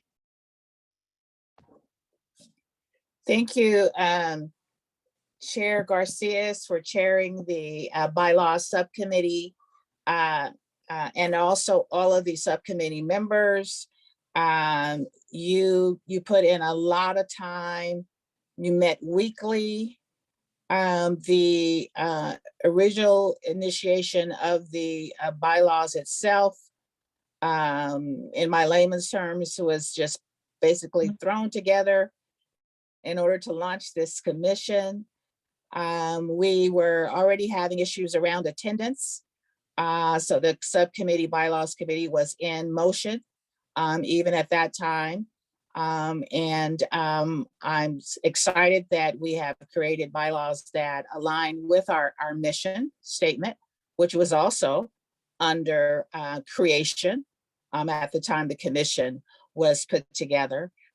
So we're in sync by creating these bylaws. As Chair Garcia has said, bylaws, as we all know, because most of us serve in nonprofits and other organizations, bylaws are a living, breathing document that is always under review, always under the opportunity to update. Many of the issues that have been raised by the commissioners will be evaluated. The subcommittee is not going anywhere anytime soon. I would encourage all of you to participate in the bylaw subcommittee, share your concerns with the subcommittee members so that the bylaws, if appropriate, can be addressed. And again, I just want to thank the bylaws subcommittee for all their work in bringing those bylaws to an official vote by this commission. I would now want to move on to the other, it's 11:30. So we have interrupting, Chair Nash. I'm so sorry for interrupting. May I just ask a point of clarification about when the Board of Supervisors will schedule the vote? What's the next step in this process before we move on? So the next step, Commissioner Desert, is for our office of Declaration of Justice to put together a board letter that's going to go to the board, I believe, at the next board meeting. And I forget what day it is. Rachel, if you might know, I think it might be April 5th. Does that sound right? Let's see. Yep, I was right, April 5th. So that's the plan, is to have that at the next board meeting on April 5th, knowing that it's a really short turnaround time between now and then. It might be pushed until the next meeting in April, but we'll keep you posted on that, depending on the docketed schedule, but it will go in April. Thank you so much. Apologies, Chair Nash. Back to you. Thank you. No problem. Sometimes I don't look at my hands up. So let's move on to the next subcommittee reports. I think we have our, let's see, our policies and procedures.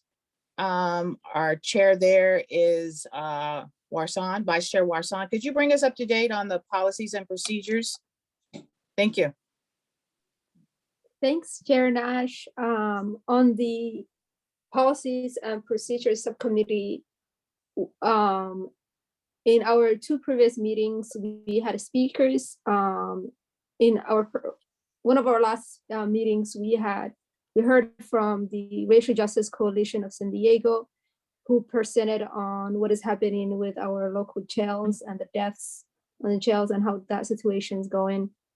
And then the last meeting we had Mr. Paul from CLERP answer some of the questions that the subcommittee had in regards to the duties and policies of CLERP and what they can and cannot do. At the moment, we are in the process of just learning and gathering more information on county policies and procedures, specifically on certain departments. Yeah, that's all I have. If anyone else who's part of the subcommittee wants to add, please feel free to do so. And Chair Nash, I see Vice Chair Murray Ramirez's hand is up. I'm not sure if he wants to speak to that or something else, or if that's an artifact. Vice Chair? Yeah, I think you went back on mute. Oh, here you go. yeah, yes, I had pressed my button and stuff. I guess the chair didn't see it. Back to Commissioner Desert's question on the scheduling. Chairman Fletcher made it very clear to me and in a conversation that he would like this as soon as possible, that our letter requesting these changes. So I would urge us to get that letter to him so he can put it and put it in the agenda on the 5th. Thank you.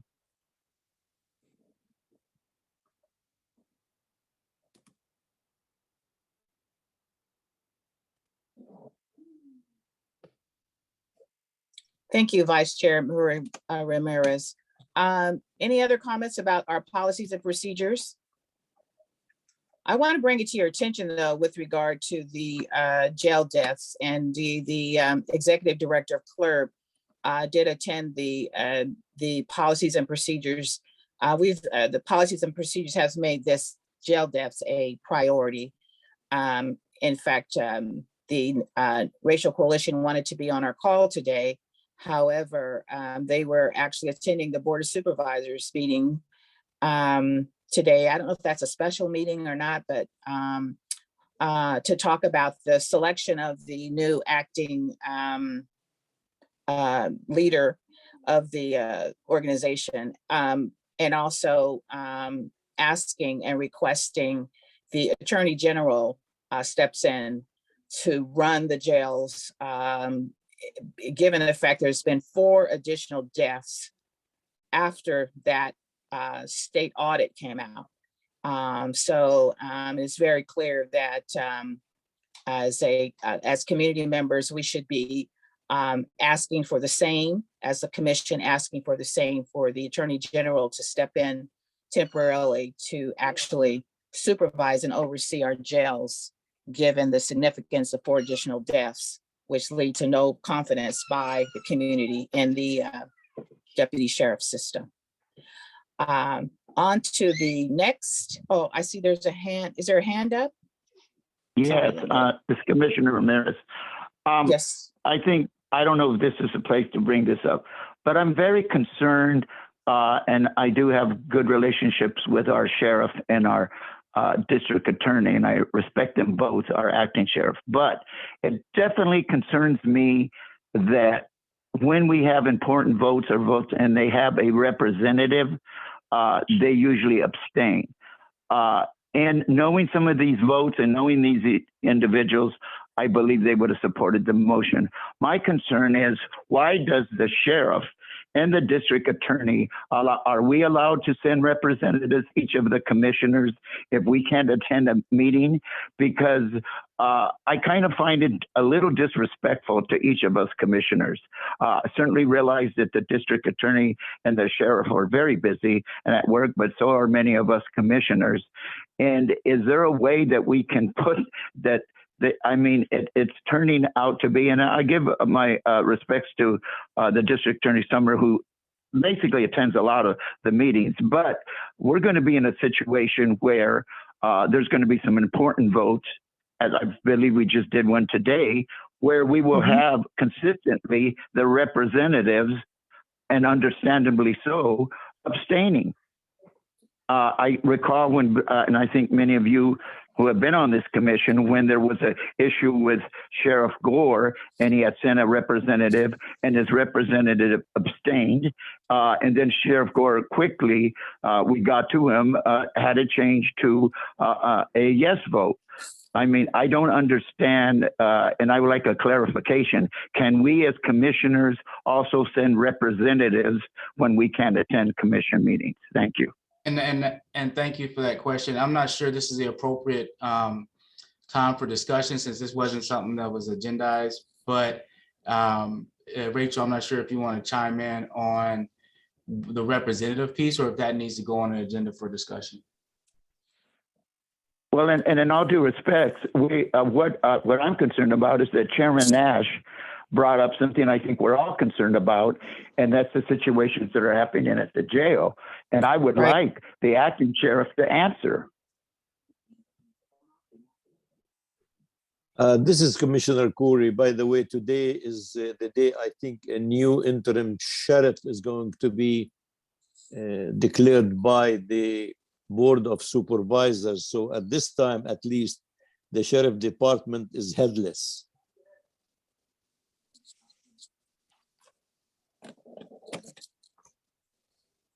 If I can add, Andrew, is that okay? Yes. Yes. So yes, George, Corey, the Board of Supervisors did make a selection. I was going to share this towards the end as an update, but we will have an interim sheriff, Tony Ray, and that would be Kelly Martinez will return to her role as an undersheriff. And Ramirez, if you did want to, the sheriff to come specifically to talk about any of that, again, we're always open to further discuss. Again, if we add it to the agenda, then we can make sure we prepare. And lastly, I don't know if there was I was trying to look to see in the chat or if I can share the link on the updates for the JLAC report and the recommendations that we are currently working on. Is that something that maybe could be sent out? And should I send that to you, Andrew or Miss Ellen Nash, to share with the committee? You can send it to us, to me, and I'll send it to Ross, and we'll make sure we get it out to everybody. Perfect. Thank you. Thank you. And we will certainly agendize Vice Chair Murray Marrera's the commission and the designees. That is of concern. So, and I'm sorry, I'm sorry, Chair Nash. I just got an update from Rachel. She was feverishly checking the bylaws to see what it said as it relates to that. And the sheriff and the DA specifically have a designee, and no one else does. And that's designated in the bylaws. So absolutely. Again, living, breathing document in terms of our bylaws that we will also have to revisit that particular issue that was raised by Vice Chair Murray Marrera. So definitely it's on the radar. Thank you. Let's move on to the our public safety subcommittee. Good morning, everyone. This is Estela de los Rios, the chair for the public safety. As you all know, this is a #1 topic, seems to be in every committee and in our region due to the audit. As you all know, we've been exploring what the issues are in regards to public safety, what resources we have. And so we've had many presentations. The last one was in regards to the mobile crisis team. We also had the County of San Diego Alternatives to Incarceration Initiatives give a presentation. And we also welcome back Andrea Guerrero from Alliance San Diego to give a follow-up on the Border Patrol obstruction of justice and the local use of force. So right now we're exploring what public safety issues are, aside from what we've already heard, the Sheriff's Department and audit and so forth. We want to see if we can rebuild some trust or the trust with community and law enforcement. This is why we have this committee. Our next meeting is going to be April 4th, and we're going to continue our conversation. I welcome the committee members to please join us to have a rich conversation roundtable to see what the issues are and bring back a report to the general committee. Thank you. Any questions?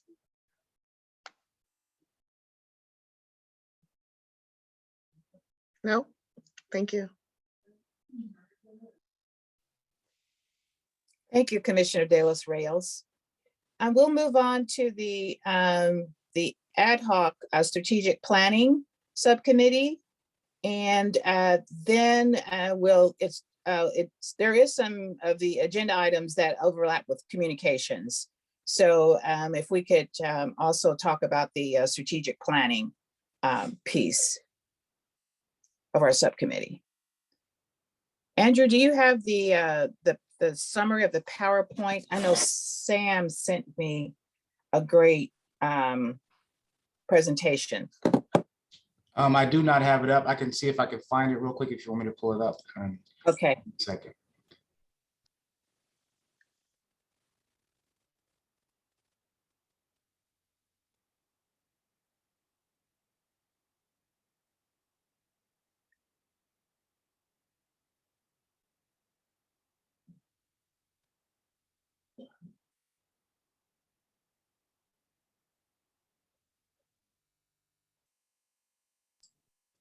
I think that might have been something he sent directly to you, Chair Nash. So are you looking for a summary of what you all spoke about? Yeah. I don't have that. Here. Okay. Let me find it here. Sam.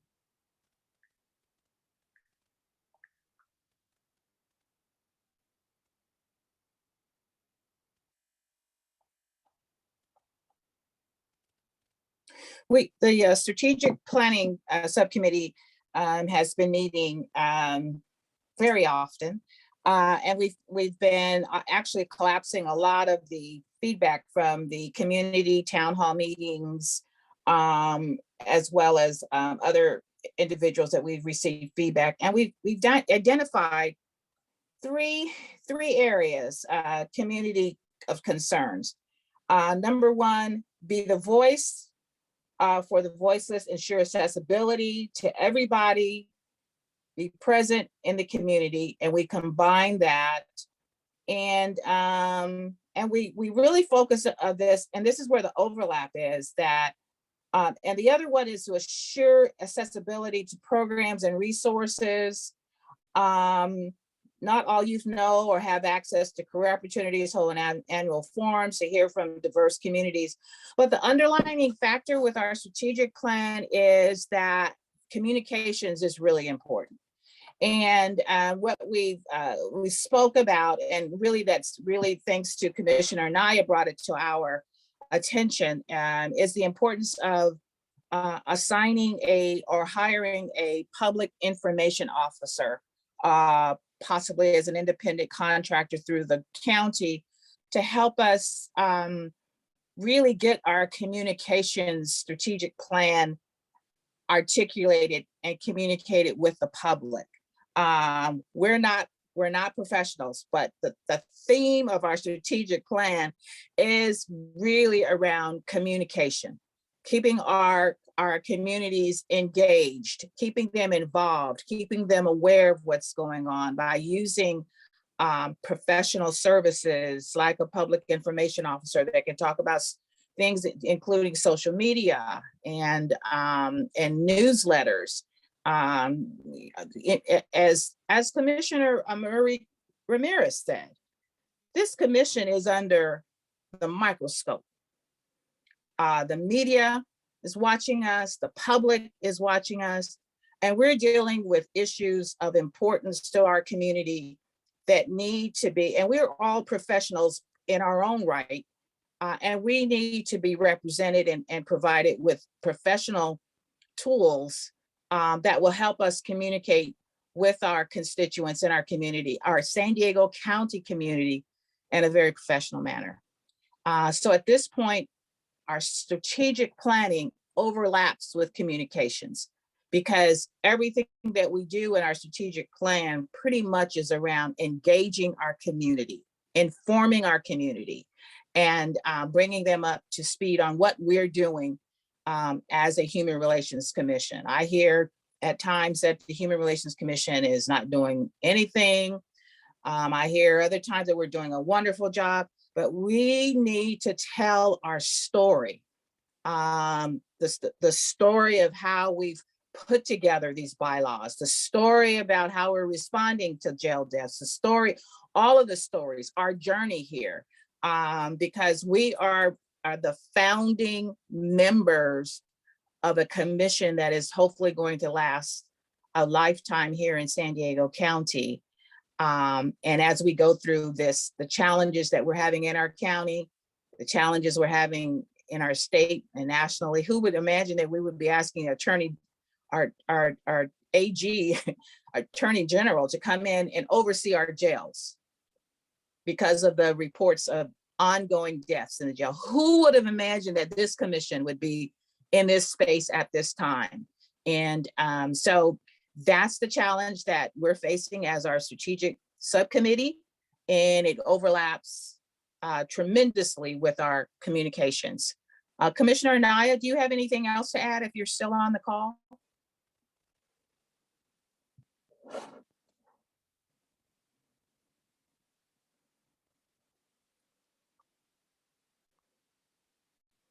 If not, we'll move on to our youth commission, our subcommittee, our youth commission on. Commissioner. Hassan? She's still here? I'm on today. Hello. So I can provide some quick updates. We decided as the youth subcommittee that we wanted to focus on a main project being planning a youth congress to happen sometime during 2023. So that will be getting a collection of youths around San Diego County all together to discuss various policy issues and then drafting policy procedures based on those issues and then presenting them to, I believe, to the Board of Supervisors as a policy package. So that would be a multiple day event. So currently we're in the very early stages of planning that event. Thanks to the help of Commissioner Anaya, who has run this program in the past. So he gave us a lot of great starting points to jump off from with that project. But the biggest thing that we are dealing with right now is the fact that there are only 3 out of 5 youth appointees on the commission. So our subcommittee only has the 3 of us that are the supervisorial appointees for our districts. So we're asking every commissioner, especially the commissioners that are part of organizations that have a lot of youth engagement, to reach out to the youth in the geographic districts where we still need those supervisorial representatives. So I believe it's District 1 and District 3 where we will need youth representatives. So if you are part of an organization that works with youth, or if you know of some youths that live in District 1 and District 3 between the ages of 16 and 24 that you think would be really qualified candidates for the commission, please feel free to reach out, send an email, either to the chair, to Andrew, to other county staff that works with our commission, just so that we want to make this process as easy as possible for the county supervisors to be able to appoint their youths to the subcommittee. Yeah, that's all for the youth subcommittee, but I see Commissioner Corey has his hand up. Yes, thank you. This is Commissioner Corey. I had provided 3 names in the past to the staff to go ahead and contact 3 different organizations to be able to include on the youth subcommittee. They are not, and they are from different areas, and that's why I'd like to know the exact right now, if they have been contacted, if they responded, if they refused, whatever. So I wasn't aware of that. Andrew, I don't know, you unmuted for a second if you want to answer. Yeah, we contacted them and we have not heard back from those organizations yet. So if you haven't heard back from them? Yeah, so if you would like to contact and maybe give me a specific person to contact of those organizations. What I provided is 3 specific names in the organization to be contacted with their mobile numbers.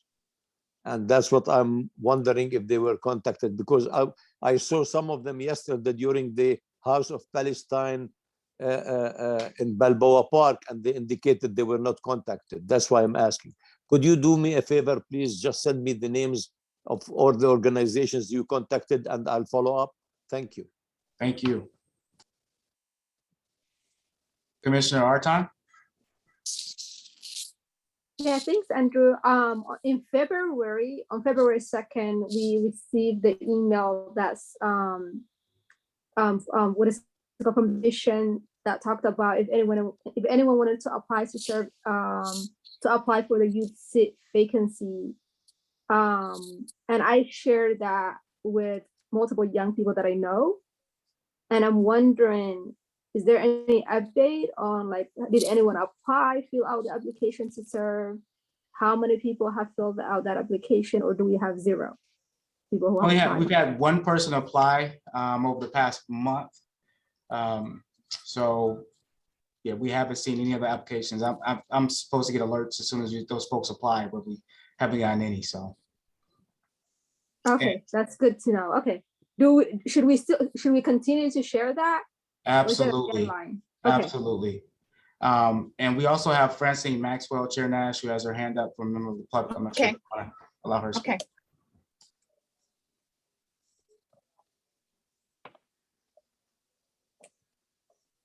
Madam Chair, I just wanted to ask, you made a comment that the community can ask questions or outreach to the commissioners. So is there a form that people can fill out? Because I'm curious with public safety and Chief Neslight giving his report with 73% increase in hate crimes. Is that something that's on the agenda? What is the proper process for the community to ask questions and find out? Because we can't make a lot of the meetings because they don't rotate, you know, pursuant to people's calendar. So is there some type of form or something that we can submit to the commission? Thank you. Well, there's several ways. Again, attending a public comment during our full commission meetings, of course, and then also attending our subcommittee meetings. The public is definitely invited to attend those subcommittee meetings. And of course, emailing myself. I'm always available via email, and also the Office of Equity. And I believe there's also a public comment form on our website that one can use as well.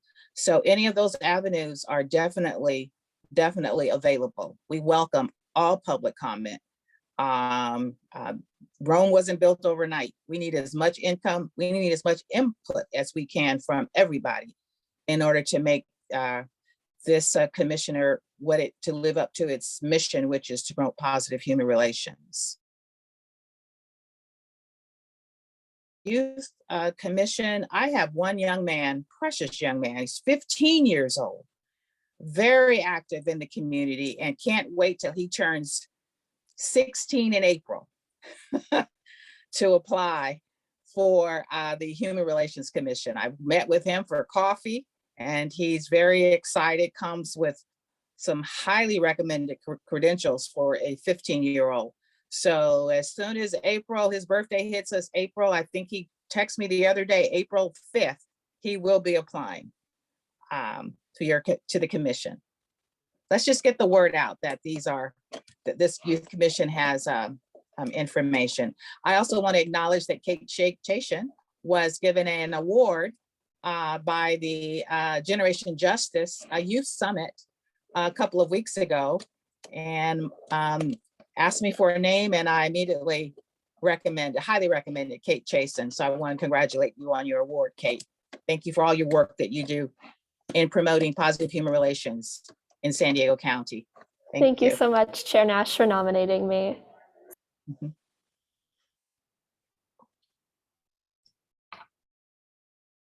All right, Chair, it's 11:54. I know we still have the award subcommittee if they want to get a report out, in the legislative subcommittee.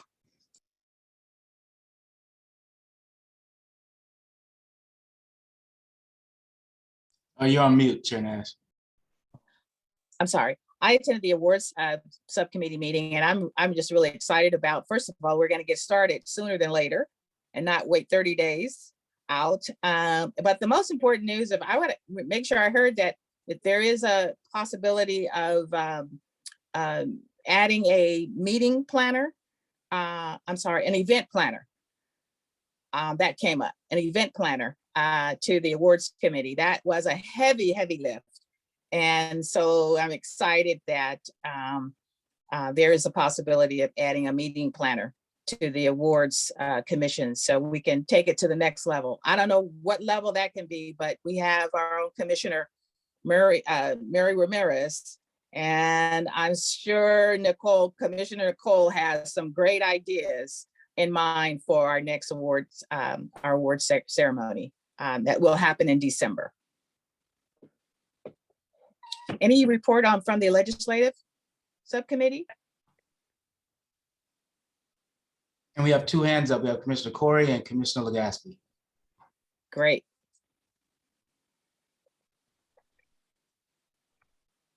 I think you're on mute, Commissioner Corey. Okay, unmute. Thank you for unmuting me. I wanted to let everybody know that yesterday was a wonderful day for us, the Middle Easterns, especially in the Middle East. We recognize the 21st of March as Mother's Day. And to all you mothers and to all the mothers that you know, we wish you the best Mother's Day in the world. It's a day late, but happy Mother's Day. That's it. Thank you, Commissioner Corey. Commissioner Legaspi? Yes, Madam Chair, I don't see my name on the awards committee. That's why maybe I'm not getting the notifications of meeting. I joined that committee last year. Yeah, you did. We'll make sure you get those announcements. I'm not sure. Second, I would like to thank and congratulate Commissioner Garcias for the good leadership we had on the bylaws ad hoc committee, and to all the members. Thank you so much. Thank you, Commissioner Legaspi. Any other comments? Yes, this is Commissioner Ramirez. First of all, I want to congratulate Commissioner, talking about Mother's Day, Commissioner Desert on her upcoming motherhood. And definitely, I'm sure we all wish her the best. And also, I want all of you to know, I think many don't know that our chair is going through a lot with the issues facing this commission, handling the media, having interviews, and getting a lot of, I would say, negative and obviously some positive. So I want to thank you. I know you're in a difficult situation as our chair, and I know that you are handling this as best as you can, and you're doing a good job. And I know that we all appreciate your work and leadership. Thank you. Thank you so much, Vice Chair. Thank you. Thank you for your support. I follow your lead.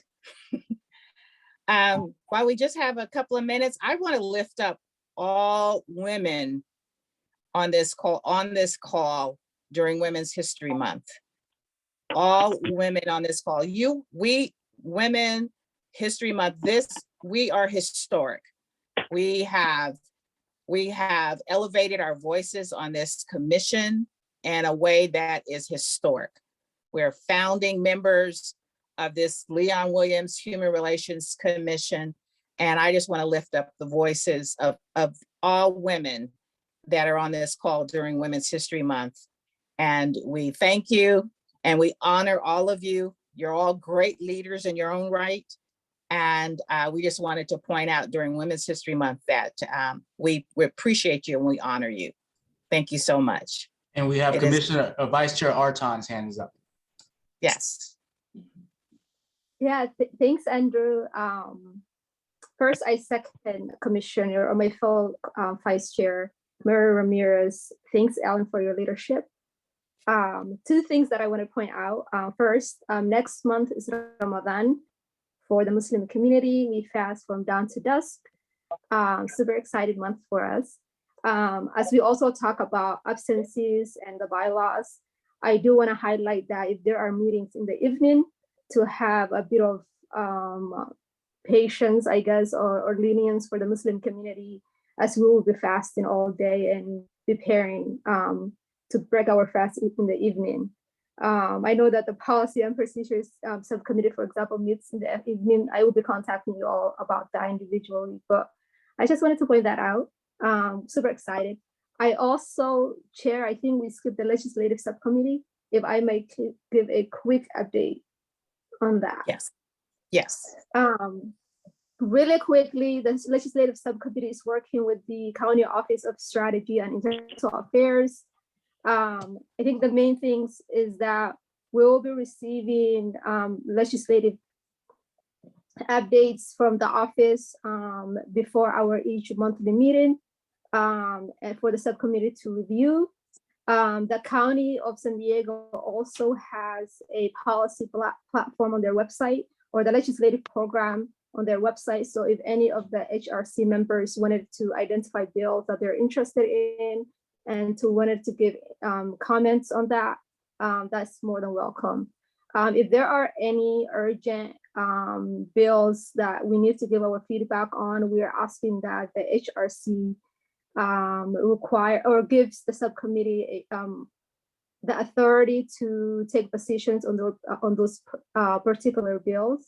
So that's our ask for the HRC today, is to allow the legislative subcommittee to take action on any urgent bills that come to us from the Office of Strategy and Intergovernmental Affairs. Thank you.